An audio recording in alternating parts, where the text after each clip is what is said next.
पूर्वी जत्रेत मिळणारं दाणे टिपणाऱ्या पक्ष्यांचं खेळणं आपण करूया. त्यासाठी तुम्हाला लागतील 2 कागदावर काढलेले पक्षी, स्ट्रॉ, टाचण्या आणि गम. सुरुवातीला एक लांब स्ट्रॉ घ्या. त्याच्या दोन्ही टोकांना 2 भोकं पाडून त्यातनं अशा टाचण्या घुसवून घ्या. नंतर एक छोटा स्ट्रॉ घ्या आणि तो आधी घुसवलेल्या टाचणीत असा घुसवा. तसाच दुसराही छोटा स्ट्रॉ घुसवा. नंतर पिना घुसवलेला एक लांब स्ट्रॉ घेऊन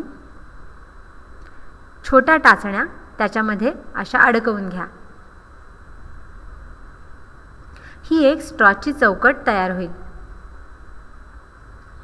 टाचण्यांची वर आलेली टोकं लागू नयेत म्हणून पकडीने ती कापून टाका आणि टाचण्यांचा उरलेला जो भाग आहे तो आतल्या बाजूला वळवून घ्या. आता हीच हलणारी चौकट तयार झाली.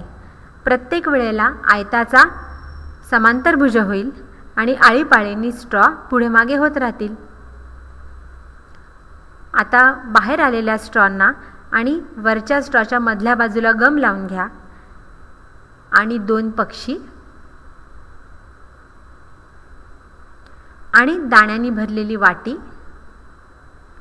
त्यांच्यावर चिकटवून टाका की आता हे खेळणं खेळायला तयार झालं. स्ट्रॉची चौकट चिमटीत धरून आता जर तुम्ही हलवलीत तर पक्षी आळीपाळीने दाणे टिपताना तुम्हाला दिसतील.